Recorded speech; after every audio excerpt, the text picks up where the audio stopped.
Sem mais delongas, eu vou tentar fazer um vídeo mais curto, mas eu vou falar das leituras concluídas no mês de setembro.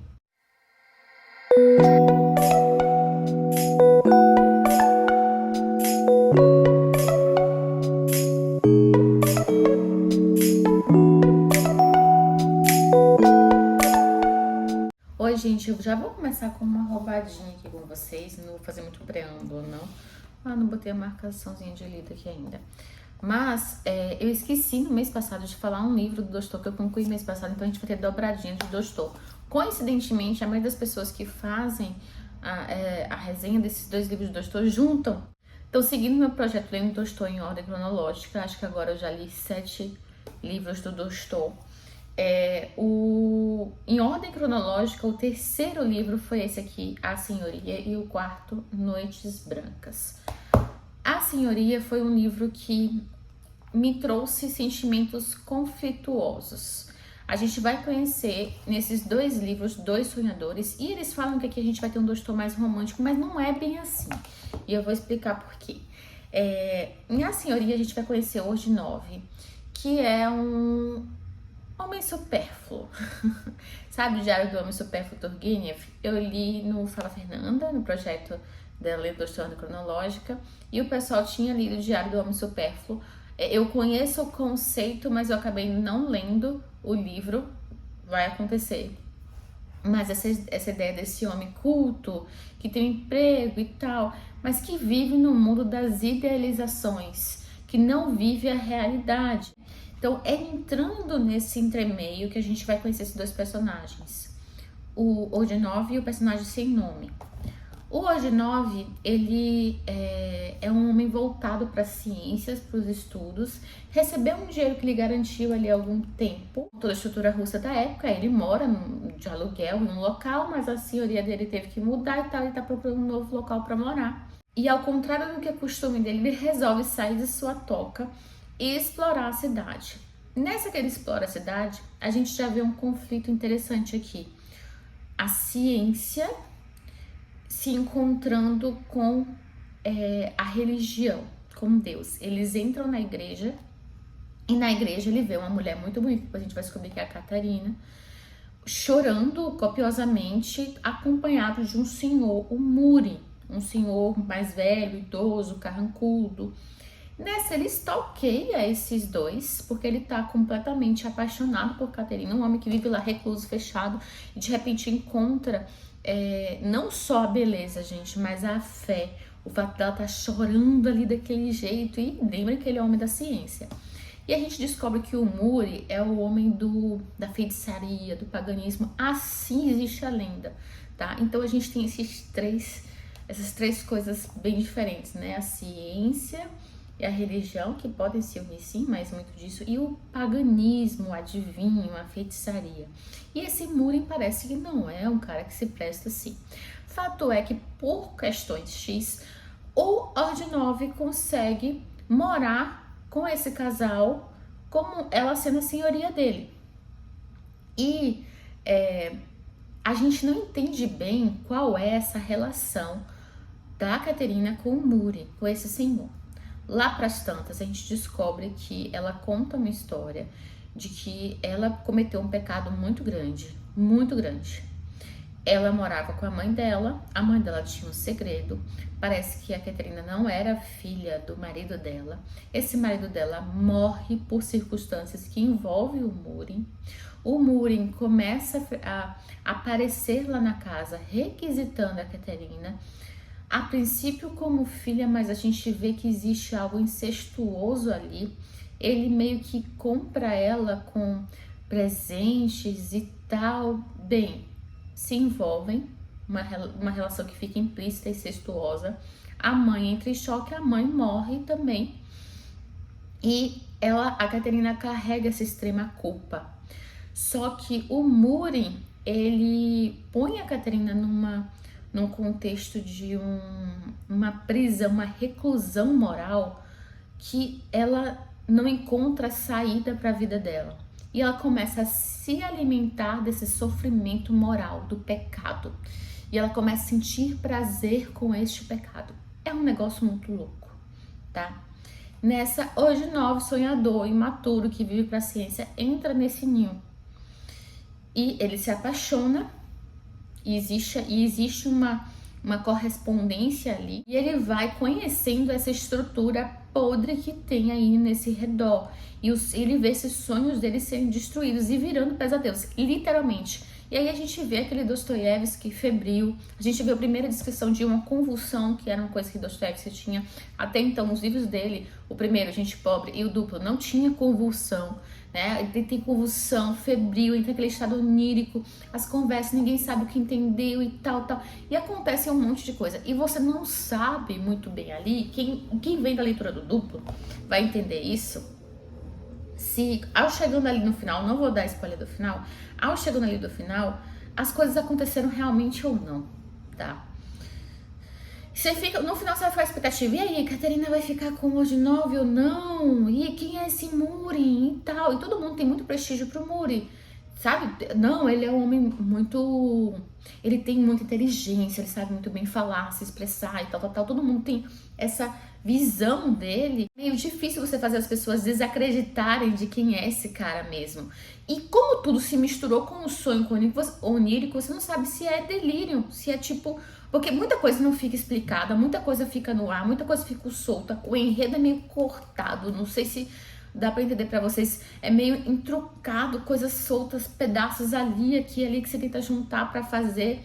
E tudo meio nebuloso, literalmente assim como Dostoiévski é. E quando eu li o duplo, que tem isso, pra mim fez todo sentido quando eu tô entendendo o contexto do que aquela obra tá se referindo. Mas aqui eu fiquei sem substrato para poder entender se esses buracos era ele sendo redundante novamente fazendo um livro algo meio duplo, ou se realmente tudo aquilo ali aconteceu.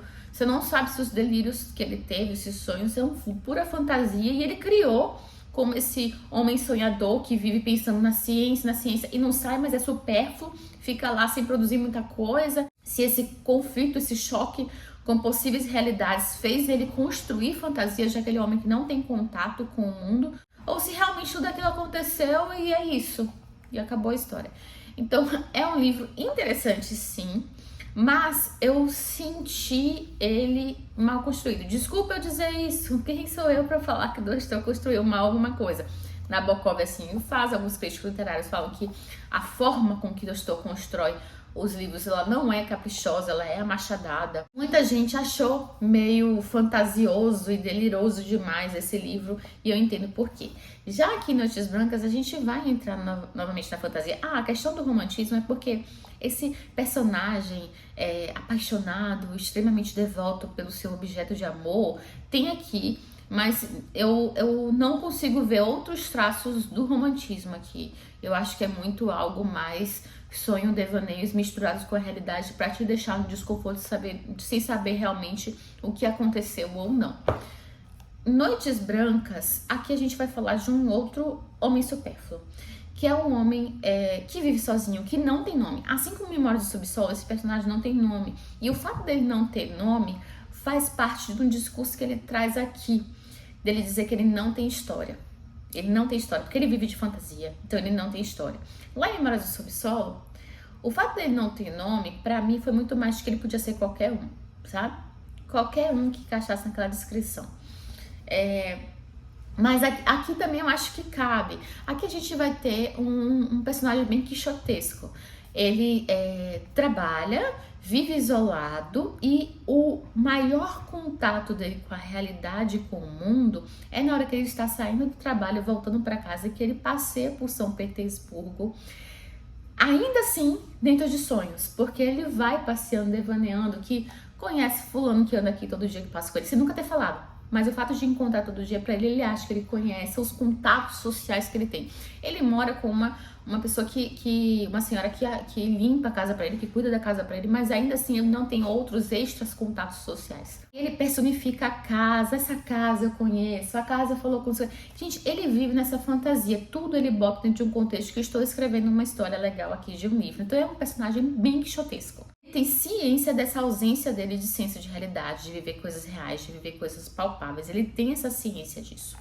E tem lá, até no quarto dele, uma teia de aranha. Eu até comentei na discussão que essa questão da teia de aranha aparece também em um outro livro, que é O Último Dia de um Condenado do Victor Hugo, que a gente vai ter um homem também sem nome, mas preso, né, não por vontade própria. Aqui esse personagem ele fica preso naquela casa ali, meio que por vontade própria, ele não quer muito sair, viver a vida, é meio uma solidão autoimposta e muito na inércia, e muito egoísta. Ser sozinho alimenta o egoísmo e o egocentrismo dele, sabe? Lá tem uma questão com uma teia de aranha, também um momento, e no livro Convite de Decapitação do Nabokov, e eles são sequenciais, primeiro o Último Dia Condenado, depois esse aqui, e depois o Nabokov, lá o último Convite de Decapitação. A gente tem também um personagem condenado à morte, assim como o livro do Victor Hugo, mas lá é meio uma distopia, e mais uma vez tem a questão da teia da aranha. E a teia da aranha é algo importante, porque quando acontece a mudança aqui de sentimento do personagem, ele resolve limpar as teias de aranha. Então, foi só um link que eu vi nesses 3 livros e que realmente são pontos marcantes de mudanças, inflexões ou digressões importantes nessas histórias. Pra mim, esse personagem sonhador, que não vive vida real, que não vive histórias reais, fica ficcionado o fato de ver uma mulher triste na ponte. Mais uma vez, um personagem stalker, né? A gente teve aqui um que viu na igreja, ainda acompanhada, e se meteu num ninho de cobra aqui. E esse aqui vê essa mulher, ele começa a ir atrás dela, vê ela sendo perseguida por um bêbado e ajuda ela. E no fato de ajudar ela, eles criam um vínculo ali por 4 noites e uma manhã, se não me engano. Eles conversam. E se a gente tá falando de um homem que tá acostumado apenas a viver fantasia, quando ele encontra a realidade, ele tem certa dificuldade de diferenciar o que tá acontecendo realmente. Encontra uma personagem sonhadora, mas é uma sonhadora diferente, gente. Ela é uma sonhadora que não pôde sonhar porque sempre esteve presa à barra da saia de sua avó. E isso é literalmente. Aqui não, a gente tem um homem que tinha todos os motivos para poder, liberdade para poder viver e fazer as coisas, mas ele vive nessa solidão auto-infligida, ele não tem capacidade de contatos sociais adequados mais, né? Então, ele, nessa conversa com ela, nesse período, descobre que ela estava chorando porque há muito tempo, há um ano atrás, morava, a avó dela é pensionista, morava nessa pensão um jovem que mostrou para ela coisas fora daquele mundo ali, presa à barra da saia da sua avó, e essa prisão é literal, existe um alfinete prendendo ali as duas. Mostrou para ela o teatro, mostrou livros e houve um encantamento.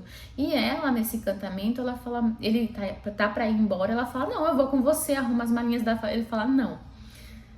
Eu não tenho como te dar subsistência ainda, eu preciso me organizar. Um cara realista, tá? Um cara realista, eu preciso me organizar, não é assim, não posso casar assim, não é assim. Eu volto daqui a 1 ano e a gente vai se casar. E ela fica nessa promessa, que a gente não sabe se será cumprida ou não. E o dia que ele encontrou ela chorando é porque era o dia que eles se encontrariam naquela ponte, naquele local, 1 ano, e ele não apareceu. Então, nosso personagem, seu nome, encontrou a Natienska, eles vivem essa história e a gente vê, gente, um excesso de piegas, de romantismo, meu amor. E aqui, diferente desse, o romantismo, ele usa muito o ambiente da natureza para descrever e casar com os sentimentos do personagem, né? Aqui não, aqui continua aqueles ambientes claustrofóbicos do Dostoiévski, fechados, escuros, amarelos, mofados, tal. Aqui, esse ambiente em comunhão com os sentimentos dos personagens, tá triste, chove, tá feliz, o sol, já tá no título, Noites Brancas, que é um evento meteorológico natural que acontece em São Petersburgo. Ali o sol não se põe, lembra que eu falei? Chuva, fechado, nublado, tristeza. Dias se o sol não se pôr, o sol o tempo inteiro. Então são dias de extrema alegria, né? Então ele tá vivendo esse sonho junto com esses dias aqui, com essas noites brancas em que o sol não se apaga. Então é esse exagero do romantismo, de você botar um ideal naquele personagem, daquela coisa meio que não dá tempo nem de respirar, já se conheceu, se apaixonou, vamos casar. Tá aqui. Ela fala pra ele, não se apaixone por mim porque eu tenho essa história. Você tá falando com uma pessoa que não vai ter dificuldade de diferenciar realidade de fantasia. Então é lógico que ele vai se deixar levar por essa paixão, por essa menina. E de certa forma, há alguma correspondência aqui, porque ela também é muito imatura. Ela vive um mundo de sonhadora, infligido pela questão de que ela vive presa e não pode viver outras realidades. Ele é diferente, já falei, diferenciei bem esses personagens aqui. E eles resolvem, assim, em 4 dias que vão se casar. Gente, isso é muito Sonhos de uma Noite de Verão, no sentido de, não necessariamente a peça do Shakespeare, mas de você viver algo tão grandioso que não pode ser verdade. É tudo muito dar certo, tudo muito... Você fala, não, tem isso é uma fantasia, não é possível. Eu não quero aqui contar o final, mas o cara de um ano atrás, de repente, do nada, aparece. E a gente vai ver aqui uma certa construção de um personagem que é centrado em si, que é centrado em seu mundo, o mundo que ele criou, né? Tendo que encarar a realidade. E ao momento que ele encara a realidade, ele compreende a inércia que ele vive e ele não quer deixar essa sua inércia contaminar a pessoa que ele mais ama, digamos assim. Então, o final desse livro que ele fala é muito lindo. Meu Deus, um momento inteiro de júbilo não seria isto o bastante para uma vida inteira? E essa frase, não existe certo ou errado para ela, mas ela pode ser interpretada de diversas formas. Quando você vive uma vida de diversos sofrimentos e tal, você lembrar dos momentos bons te dá força. E existe uma outra camada de que não, você não pode viver por esses momentos apenas. Você tem que continuar indo atrás de momentos reais e viver esses momentos reais e não apenas o sonho de algo que aconteceu, a lembrança de algo que aconteceu. Eu fico mais nessa última interpretação, para mim, que cabia no meu contexto ali daquele momento. Mas esse livro, ele tem um Dostoiévski romântico, mas que ele tá mostrando esse romantismo através de um homem sonhador e que não vive a realidade. Então, não deixa de ser uma crítica a esse movimento, uma crítica a esse exagero idealista, sabe? E o Joseph Frank, eu não li na biografia dele onde fala isso, mas o pessoal comentou que o Joseph Frank traz isso, que foi meio que algo irônico e crítico a essa questão. E esse personagem aqui, eu não tenho carinho nenhum por ele, ninguém desse livro, tipo... mas esse personagem aqui, mais que ele falta de realidade, você se apega a ele, porque você vê uma certa inocência nele. Mas o que eu posso dizer é que esse personagem, apesar de ser quixotesco, ele tem uma diferença muito grande do Don Quixote.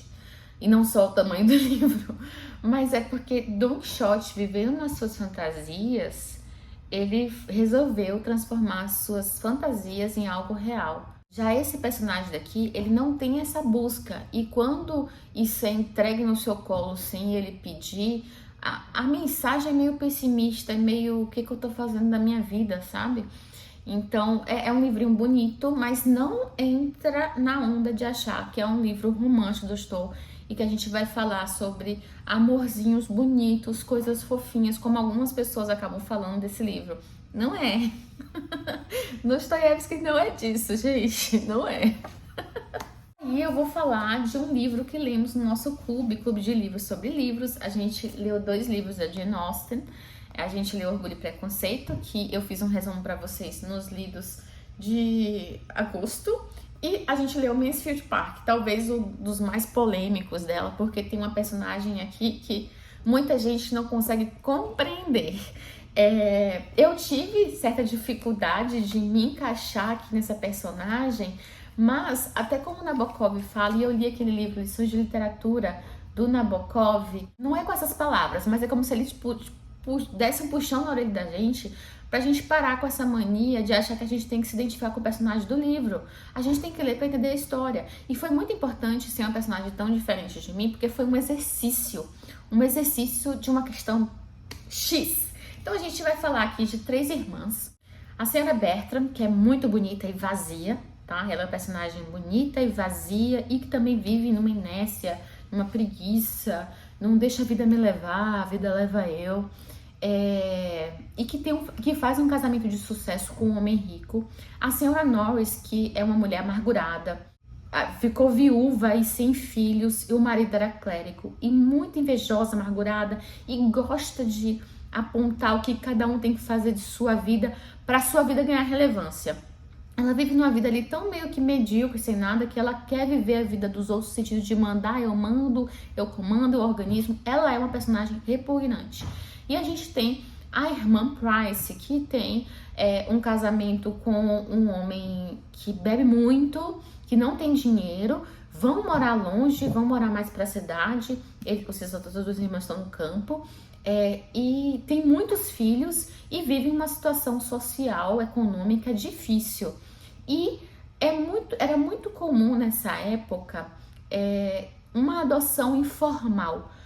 Isso aconteceu na própria família da Jane Austen.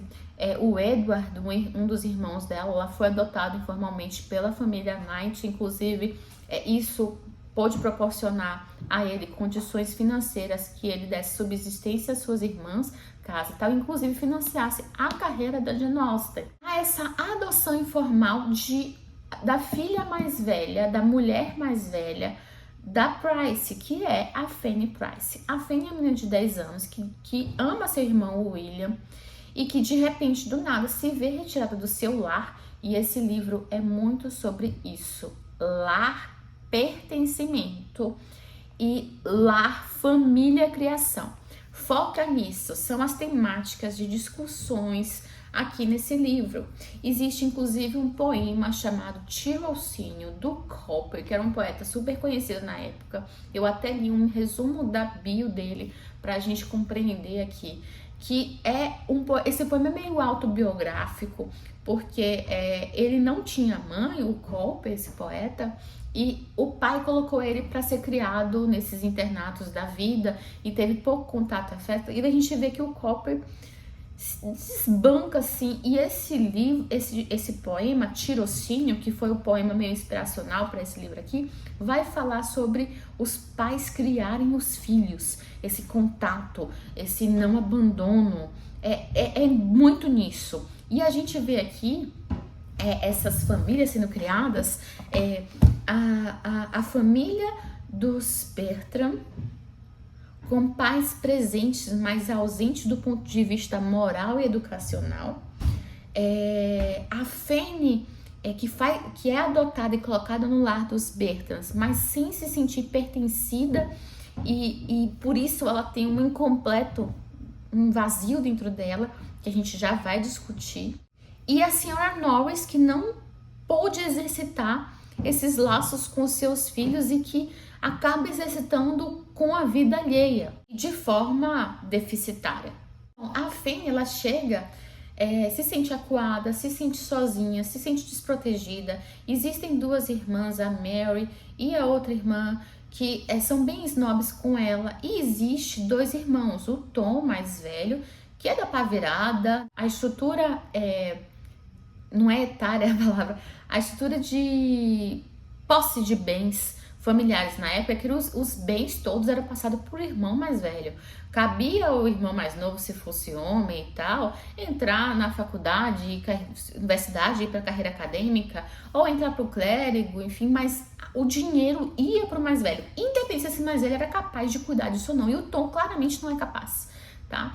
E cabia às mulheres fazer bons casamentos dessas famílias ricas, né? Quando a gente vai para a família um pouco mais de classe média, elas iam meio que, se não se casavam, para serem governantas. E quando a gente vai para a população pobre, aí a gente vê algumas mulheres encontrando a solução da situação na prostituição, inclusive. E isso quase aconteceu com a tia da Jane Austen.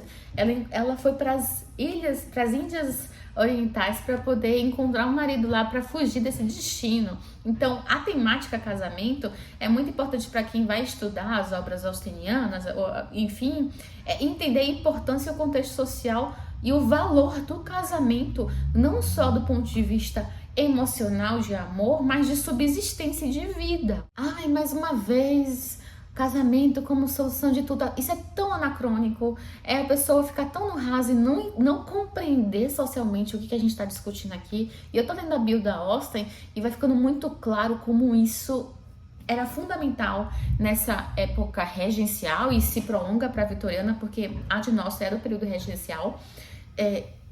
E até mesmo antes disso, né?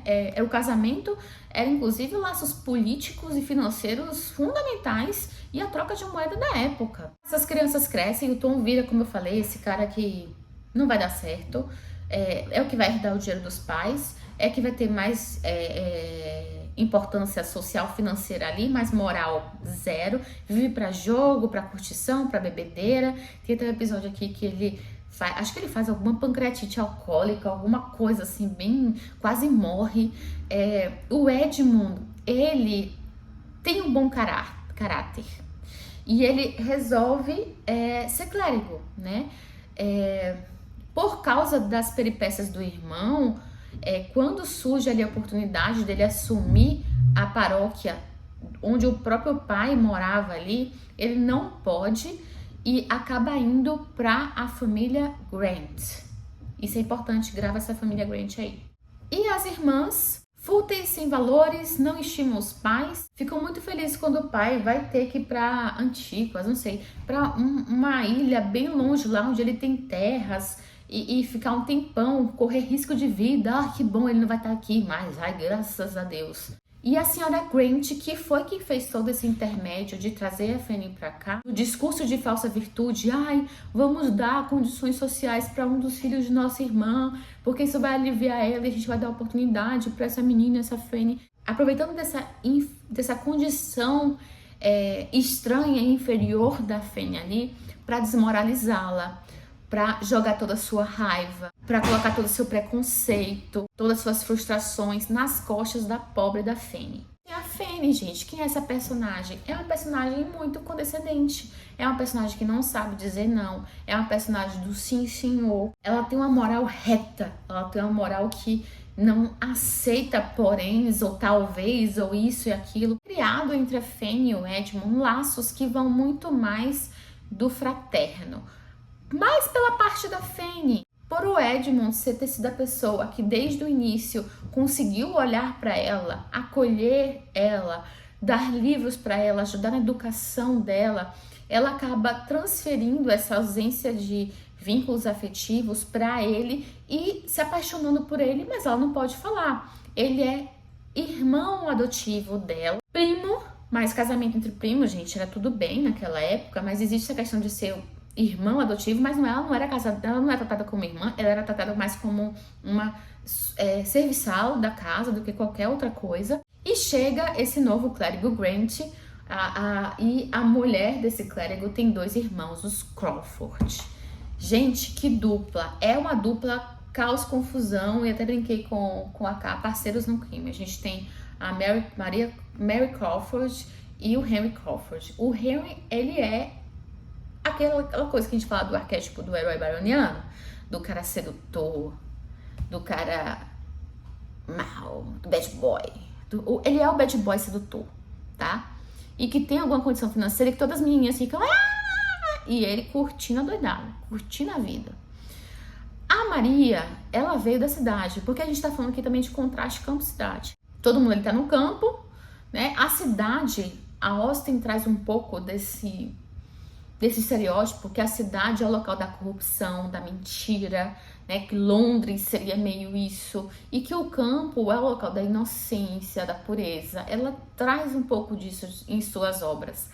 E a Maria, ela é bonita, tá em busca de um casamento, mas ela vem com grandes desvios morais. Principalmente quando a gente fala em relação à religião, ela faz chacota da religião, ela não acredita nos clérigos, ela fala mal deles, ela não vê utilidade à religião, apesar de seu cunhado ser clérigo e sua irmã viver ali nesse contexto.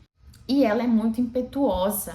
É aquela pessoa que tem sempre uma resposta pronta, que carrega sempre um orgulho muito grande. A gente acabou discutindo muito que, ouvindo resenhas, lendo sobre, Nós, leitoras modernas, a gente se enxerga muito mais na Mary Crawford por ela ter mais uma independência, entre aspas, que ela também tá procurando casamento, e não tinha muito pra onde correr, tá?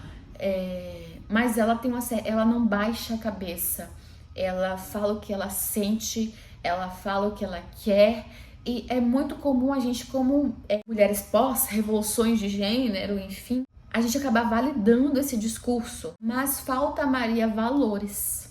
Quando chega em Mansfield Park ali, ela já é organizado meio que um vínculo entre ela e o Tom, porque o Tom ia herdar tudo, e ela se apaixona pelo Edmund, mas o Edmund tem tudo que ela não gosta, a questão de ser clérigo e de não ter muito dinheiro. Então, ela fica nesse conflito o livro inteiro,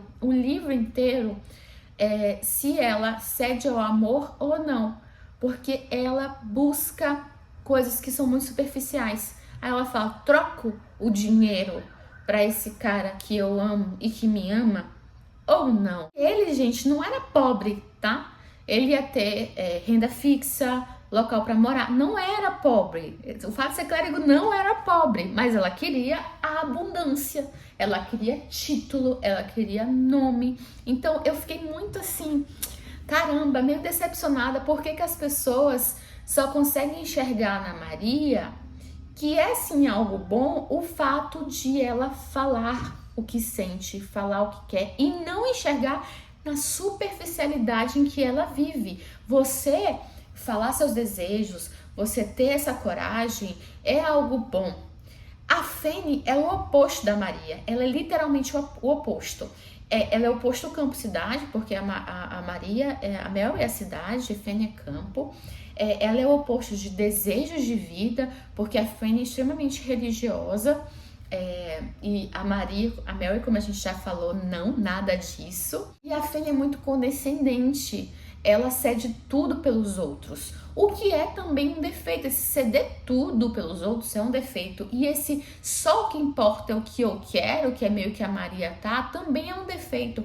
Então esse livro eu não conseguia me encontrar na Mary, que muita gente se encontra, eu fico, gente, mas ela é vazia. E eu não conseguia me encontrar na Fanny, que muita gente também se encontra, mas eu ficava, mas ela é muito condescendente, ela nunca reage. Então esse livro foi um exercício de vamos tentar encontrar o que seria ideal, vamos torcer para que a Maria consiga se encher de virtudes, que ela consiga ascender do ponto de vista de encontrar significância real para sua vida, que não só dinheiro e status. E vamos torcer para que a Fanny mantenha essa sua solidez moral, mas que aprenda a falar o que sente, o que pensa. E a gente vai entender ao longo da história se essas personagens conseguirão isso ou não. O que eu posso dizer é que talvez o desfecho não seja exatamente o que a gente gostaria do mundo de hoje, mas foi exatamente o que a Austen queria.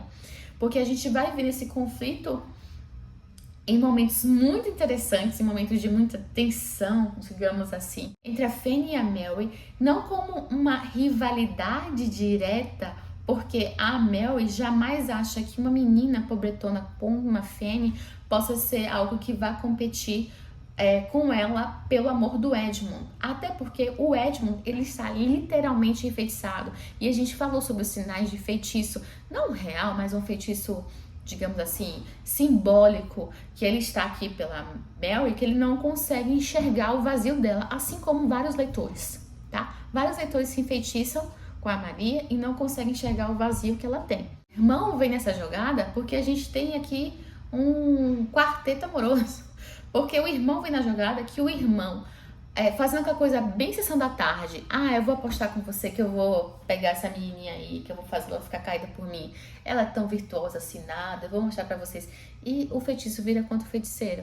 Ele acaba se encantando por ela. Então, não é uma competição direta que a Maria enxergue a Fanny como sua oponente. Mas a Fanny enxerga a Maria como uma rival, mas não uma rival que ela vai levantar armas. Uma rival que ela fala assim, não é nem que o Edmund precisa ficar comigo, mas ele precisa enxergar que a Mary não é a pessoa ideal. Então, ela tem essa pureza, sabe, gente? Tipo, não é por mim, é por ele. Chega a ser exagerado às vezes. Então, eu compreendo as pessoas que se irritam um pouco com a Fanny. Mas eu gosto da Fanny. Gente, a Fanny, ela não tem pertencimento. Ela não tem lá, até o momento que ela consegue voltar para sua casa por um tempo, passar uma temporada com sua família depois de muitos anos, ela nem se encaixa mais ali. Então, ela tem essa ausência de carinho, afeto, sabe? Ela tem essa ausência. A única pessoa que consegue doar um pouco disso para ela é o irmão, o William, que tá sempre longe. O Edmund, que seria essa pessoa, tá desencambando pra Mary e ela vê que a Mary é uma pessoa que não é compatível com o Edmund. O Edmund vai ser clérigo. O Edmund tem outros valores. Ela realmente acredita que talvez a Maria corrompa ele, mas ela não quer bater de frente e falar isso.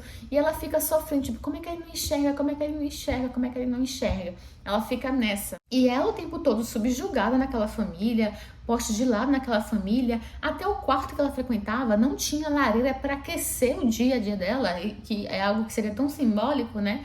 Ela não tem, gente, como ser alguém reativa. O máximo que ela pudesse se calar e aceitar ali era melhor para ela naquela situação. Então ela aprendeu isso.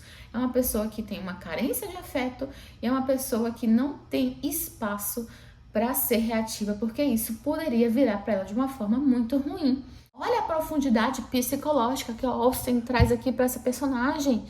Sabe? Não é, gente, a discussão não é, ai, a Fanny é boba condescendente. A discussão é, olha como a ausência de afeto, de laços de criação, não necessariamente paterna, pai e mãe, mas laços de pessoas que pegam tua mão, que vão preencher esse teu potinho de afeição, pode trazer essa extrema insegurança.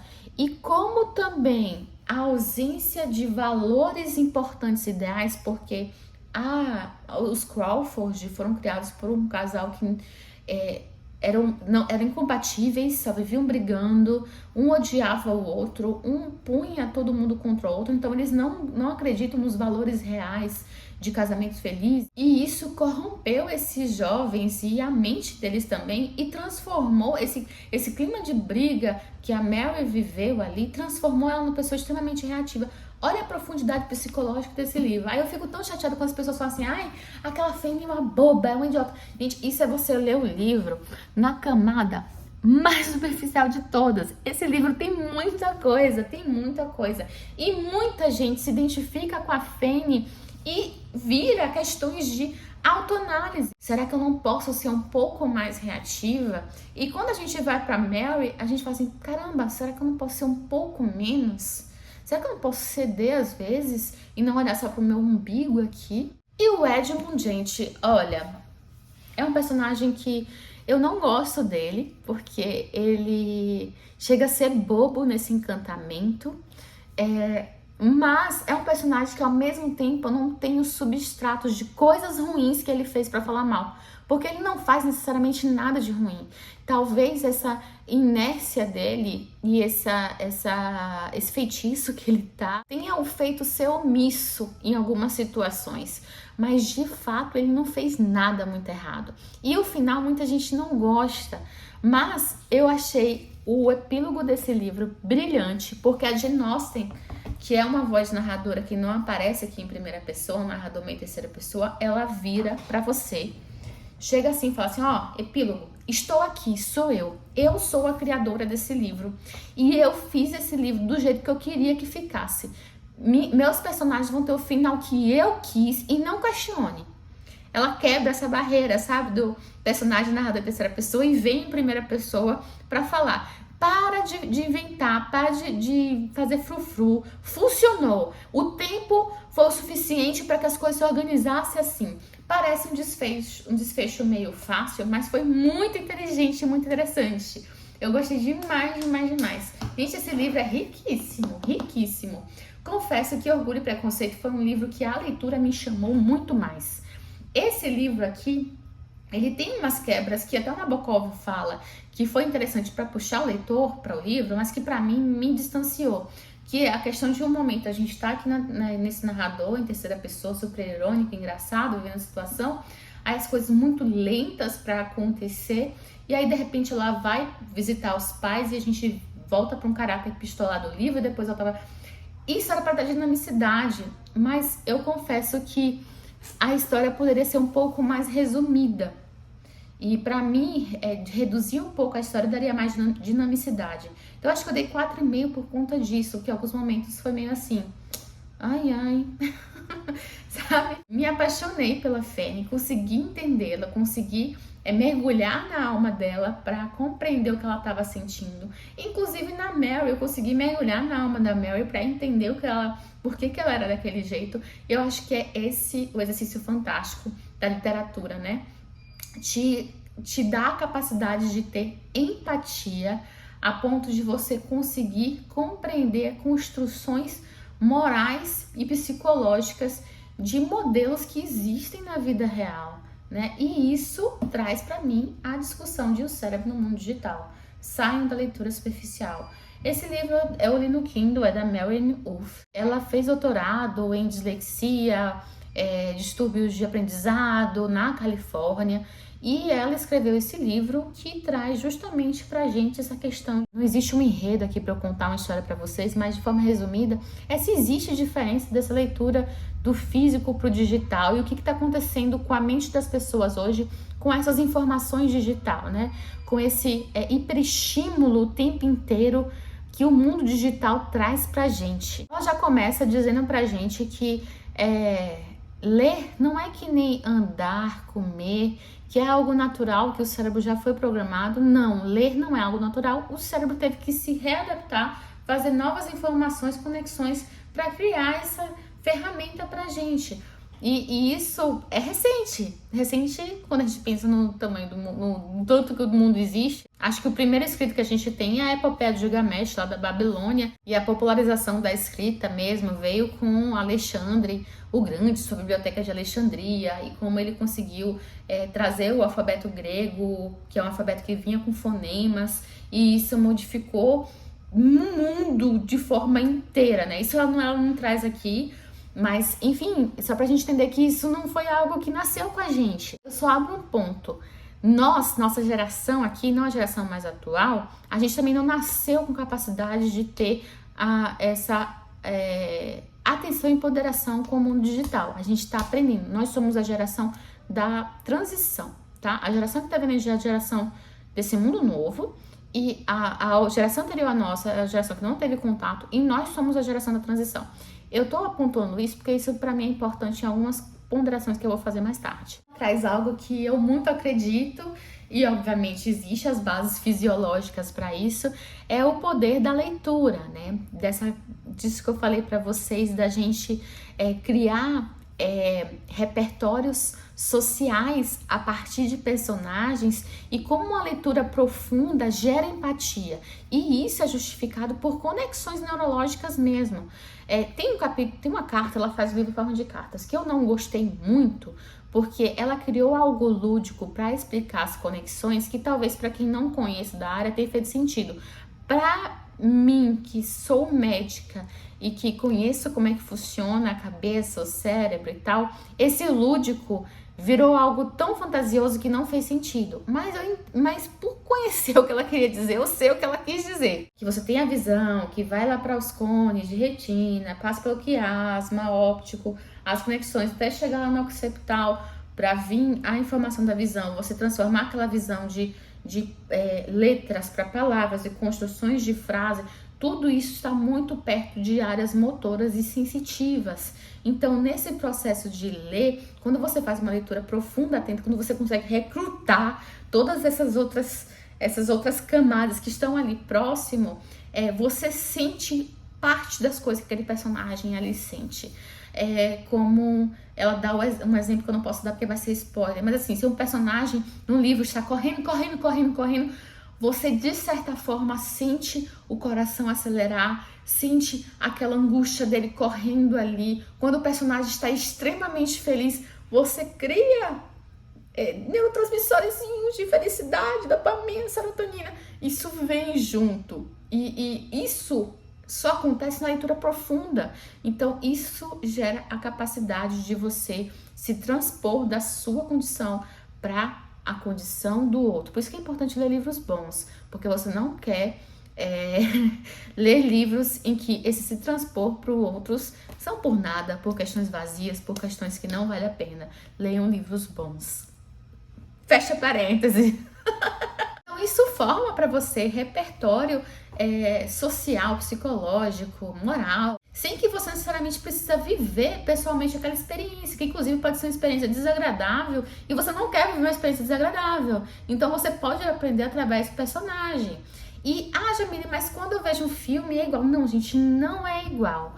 Porque são outras fibras, outras conexões, outras coisas que são feitas. Um filme, ele já te entrega a percepção do diretor da história. Então você não tem esse exercício de compreender ali, pegar outras camadas ali, você pega só a camada que o diretor te trouxe. Um filme já te traz um personagem construído, e esse exercício de você conseguir imaginar esse personagem, tudo isso vão recrutando mais fibras que vão fazer essas conexões próximas se reativarem e ficarem mais próximas ainda. Vocês estão me entendendo que é diferente ver um filme e ler um livro? Eu, pessoalmente, quando eu leio um livro, eu gosto de ter a experiência completa. Eu gosto do cheiro, do tato, do passar folhas, do entender se eu tô no início, eu tô no final aqui, porque eu sei das folhas, do correr meu dedo, do olhar tudo, de entender que essa letrinha tá dessa forma, que eu tenho espaço, escrever, marcar, para ir fixando tudo dentro de mim. E ainda por cima, quando eu quero uma imersão completa, eu coloco o fone de ouvido para ouvindo o audiobook, lendo junto com o audiobook, para ativar todos os meus sentidos. Isso me põe numa imersão que eu juro para vocês, vai passar anos, eu volto para aquela história e eu consigo recobrar todos esses meus sentidos para eu voltar a viver aquela história de novo, depois de tanto tempo, de uma forma muito mais fácil. Quando eu só leio, anos depois, se eu voltar para lembrar aquilo, eu só vou ter aquela conexão que eu vou fazer da leitura. Se eu faço tudo isso, eu vou relembrar do cheiro que eu estava sentindo, do tato, do que eu marquei, do que eu escrevi, de que flag eu coloquei. Eu gosto de marcar o livro todos com flags temáticas, de cores temáticas, para cada tema do que eu tô fazendo, do que eu tô lendo. Porque isso sistematiza também o conteúdo do livro na minha cabeça. Aqui é sobre questões morais, questões sociais, questões de herança, questões... Exemplo, tá? Aqui foram outras coisas. Campo e tal. Isso, só o fato de, quando eu lendo, eu vai separando isso, já vai organizando caixinhas diferentes na minha cabeça. Vocês entenderam como é diferente essa leitura mais completa? Aí o que acontece? Ela traz a teoria que não é uma teoria, que é fato, a gente já sabe que o mundo digital, quando você lê no celular, quando você lê essas coisas todas, ela tá o tempo todo, tem tanta coisa te chamando a atenção, tanto estímulo extra que não voltado ali para a leitura te chama a atenção, que você não consegue ter uma leitura profunda. Até por isso, tweets, TikTok são coisas que duram pouquíssimo tempo, né? Curtinhos, pouco tempo, para que você consiga pegar o básico ali, porque ele já sabe que sua atenção vai ser recrutada já para outra coisa. Então tem que entregar logo superfície. Ela ratificar que o mundo digital de hoje, as pessoas estão perdendo a profundidade da leitura. Gente, eu tava comentando até na música. As pessoas vivem tanto com múltiplos focos hoje e tudo chama atenção, um hiperestímulo, estímulo, que até as músicas não duram mais muito. Pega teu Spotify, olha aí os top 10 Brasil, olha quantos minutos tem as músicas do dia de hoje. 1 minuto e meio, 1 minuto e 20, 1 minuto e 15. Daqui a pouco vai ser música de 10 segundos. Oba, 10 segundos e acabou. Não tem como você passar profundidade e você conseguir ter essa experiência com tanta coisa acontecendo ao mesmo tempo, com tanta atenção sendo recrutada e com informação tão rasa sendo te entregue. As pessoas hoje, quando elas vão ler um post mais grande para ler, elas olham as imagens, tenta ver o que está a imagem ali e valeu. Ela tem uma reportagem grande para ver, olha o título da reportagem e já título que geralmente é clickbait, que é um título para te puxar ali, e às vezes nem é informação verdadeira, mas é só para te puxar e já pega aquilo como verdade. As pessoas, a galera TikTok vê os vídeos do YouTube de 40 minutos e fala, Deus me livre, não. E, gente, e aquele negócio de TikTok de ficar passando cada 15 segundos de informação nova é viciante, foi feito para ser viciante. Então, ela vai trazendo tudo isso. E é meio decepcionante, você fica assim, cara, não tem solução. E ela traz que as pessoas tinham que ser, o ideal seriam as pessoas conseguirem ser bilíngues, né? Cada tipo de recurso, livro digital ou físico, para o seu objetivo, tipo uma leitura profunda, uma leitura, né, fosse para o físico, e que uma leitura mais rasa, superficial, de coisas do dia a dia e tal, que a gente fosse para o digital. Eu vou discordar disso, eu vou explicar por que já, mas ela traz essa possibilidade que as pessoas tinham que transitar, serem bilíngues no digital e no físico, né? Isso eu acho que faz sentido pra gente, que é a galera da transição. A galera do mundo novo, que já é digital, não faz sentido isso. E eu vou explicar já por quê. E ela não é contra o mundo digital, não, né? Sabe? Ela fala que na dislexia e nos estudos que ela faz de aprendizado, várias coisas, várias ferramentas digitais são utilizadas para facilitar esse processo e para as pessoas aprenderem melhor. Ela não é aversa, ela não é uma reacionária digital. Mas eu não acho que a solução para a nova geração é esse bilíngue. Eu acho, ela inclusive comenta que as crianças hoje não têm interesse em ler esses livros e tal, porque os professores não sabem ensinar a uma leitura profunda. Os professores não têm esse aprendizado. Então, ela fala também sobre uma deficiência de ensino. E eu acho que a solução não é assim, quero coisa rápida, breve, vou pro digital, quero entrar profundo, vou pro livro. Eu, como geração de transição, acho que a geração de transição precisa disso, aprender a separar o objetivo que quer em cada coisa e ir pro recurso que cabe a seu objetivo. Mas para a nova geração não é isso, gente. A nova geração precisa que a geração antiga seja capacitada para ensinar a leitura profunda no digital. E isso não é expor a tela cedo, ela até fala de 2 anos e tal.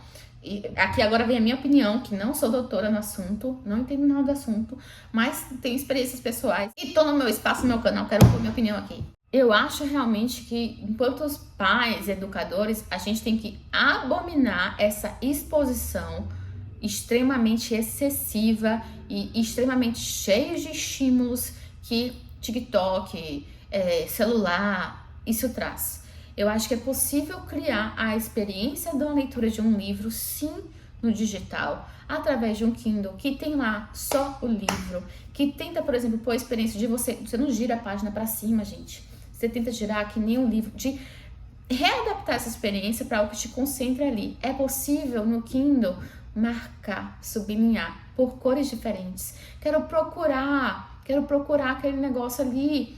Caramba, escreve ali, digita ali e você procura onde você marcou tal coisa tão rápido, tão mais fácil. Te poupa tempo. Jamile, mas essa questão de você perder tempo para procurar também gera associações, também é exercício. Concordo. Mas sejamos realistas, vivemos num mundo que tem muita informação e que a gente tem que compreender que algumas coisas precisam de atalhos. O que eu acredito é que a gente tem que diminuir essa exposição a essa informação curta, breve e vazia. A gente tem que adaptar a experiência de leitura de livros para o digital, sim. Eu acho que nossa geração talvez não seja capaz de reconectar essas criações neurológicas, essas conexões neurológicas que a gente fez, de remodular elas a ponto de a gente conseguir ter a mesma experiência do físico para o digital. Mas a geração nova, eu acho que a gente consegue adaptar isso. Qual é o problema? Tem que fazer com que nossa geração transição, pelo contrário, perdão, não é antiga, geração transição tenha a capacidade de ensinar a geração nova a fazer isso e que corte essas exposições. Twitter, músicas de 1 minuto e meio, estímulos excessivos, tudo ligado, conectado ao mesmo tempo, TikToks e afins. Então, eu não vejo como, para mim, quando ela coloca aquela solução de ser bilíngue, para mim é para nossa geração de transição, não para a geração nova que vem. Para a geração nova a gente vai ter que adaptar para o digital. Gente, é muito livro, não existe espaço. A gente está falando de uma outra questão, que é a questão ambiental. A gente está falando de comodidade de carregar livros gigantes na mão. A gente está falando de comodidade de ter 4.000 livros dentro de um aplicativo de leitura. Por isso que eu acho que o caminho a esses aplicativos de leitura seriam ideais, seriam ótimos. Bem, é isso. Adoraria mandar uma carta para Mary Ann para falar sobre essa minha impressão, trocar uma ideia, se isso não seria algo que ela pense, que a solução que ela deu seja para nossa geração de transição, mas não para a geração que está chegando. E ela fala uma coisa que é muito verdade, tá? Não exponham a telas até 2 anos. Jamile, não tem como. É muito difícil criar o filho sem tela. Eu concordo, eu tenho um filho atípico ainda por cima, e que a gente sabe os danos que a tela faz. E que dentro desse mundo atípico, a tela está ajudando nesses distúrbios de aprendizado. Então, a Mary deve conhecer muito sobre isso, mas tem ajudado meu filho, inclusive, a enxergar melhor. Mas a gente sabe que para pessoas neurotípicas, pode ser mais maléfico do que benéfico essa exposição de 2 anos. E ninguém aqui é general de falar, não participa nunca, mas evita, né, gente? Evita. A gente sabe que a gente vive num mundo louco e quando a gente chega em casa, a gente tá cansado para poder brincar com o filho. Precisa brincar com o filho, precisa fazer essas coisas, sim, mas que às vezes a gente vai ceder um pouco e não sejam tão caxias assim. Rapidinho, né, que eu nunca consigo falar rápido, eu falo muita coisa. Isso que dá fazer leituras profundas, sabe? Você faz tanta conexão, tanta associação e tanta coisa vem na sua cabeça. Isso que é bom, gente. Essas leituras reflexivas, que você tem essa capacidade crítica de refletir, isso é maravilhoso, isso é fantástico. E a partir do momento que eu aprendi a fazer isso de forma adequada, o mundo da literatura se abriu para mim e ele virou algo muito maior do que esse mundo banal de TV, de TikTok, enfim.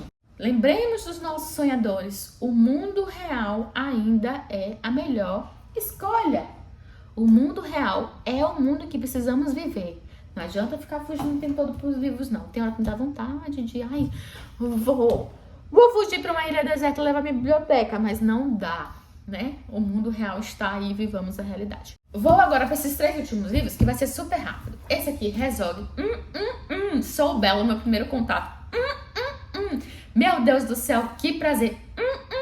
Que sabor. Tem resenha completa do Resolve aqui. Eu acho que é com e sem spoiler. Eu não lembro se eu dei spoiler. Dei com e sem spoiler. Com quem é Sou Belo, contexto, por que eu li esse livro e que carga psicológica é esse? Qual o sentido da nossa existência?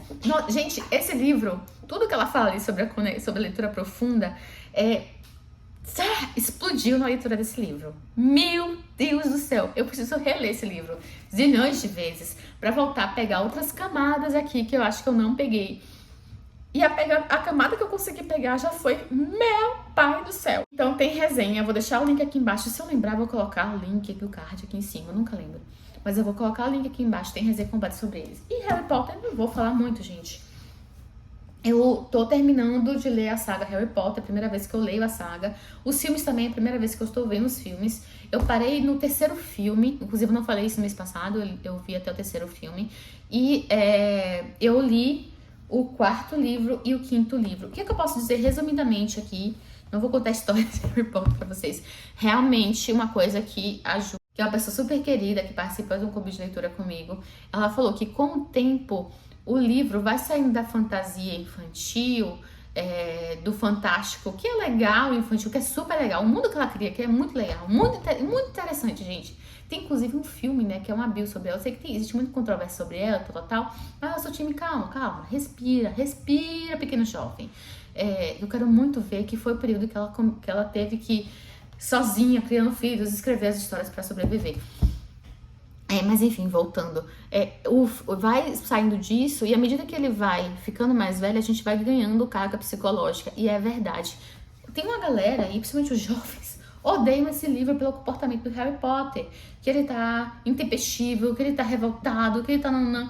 E aí eu vejo uma galerinha assim, comentando, que eu fui atrás de algumas resenhas, né, pra ver, Harry Potter está insuportável, Harry Potter está chato, e outros falando assim, Dumbledore foi estúpido, burro, tal. E é típico do jovem mesmo. E não é querendo aqui fazer essa coisa de, eu sou madura, tal. Não é isso. Mas é típico do jovem se identificar nessa questão aqui. E não tinha como Harry, passando por tudo que ele tá passando e com a história que ele tá vivendo, ser uma Fene. Ele tinha que... Uma Fene do Mansfield Park, né? Ele tinha que botar pra fora de algum jeito, né? E ele fica bravo, revoltado e tal. E foi muito bom que a J.K. Rowling teve essa sagacidade de pôr essa veracidade no livro nesse sentido. Isso pra mim só fez mais e mais engrandecer o trabalho dela nesse livro. E Dumbledore, a voz da experiência, reconhecendo seus próprios erros e mostrando que a vida não é essa linha reta, né? Que às vezes a gente faz escolhas que podem ser erradas, e com toda a sapiência dele, reconhecendo isso. E o discurso final desse aqui, ó, desse livro quinto aqui, entre duas gerações, entre o jovem e o novo, né? Reconhecendo isso aqui, eu achei demais esse conflito de gerações discutindo sobre seus erros e acertos e tentativas de pedido de perdão. Eu amei esse quinto livro. Eu amei esse quinto livro. E de filmes do mês passado, que eu não falei, porque não deu tempo, que o livro tava... O vídeo tava grande, esse vídeo tá enorme também. Eu vi Orgulho e Preconceito. Amei. Odeio aquele Mr. Darcy. Aquele Mr. Darcy não faz jus ao Mr. Darcy do livro, tá? Mas eu gosto da Elizabeth Bennet. Tem gente que não gosta daquela atriz, mas eu gosto dela. Eu acho que ela cabe perfeito pra filme de época, não sei porquê. Mas aquele Mr. Darcy, pelo amor de Deus, a gente chega a ter pena daquele Mr. Darcy, gente. E Mr. Darcy não é pra ter pena. É pra você falar assim, meu Deus, que homem! Mas é isso, acho que eu não vi mais outros filmes por agora não. Eu vou ver se... Eu já vou emendar o sexto Harry Potter. E eu quero ver se eu vejo o quarto e o quinto filme, porque eu tô só vendo os filmes depois que eu leio, né? Mas enfim, é isso. Até a próxima.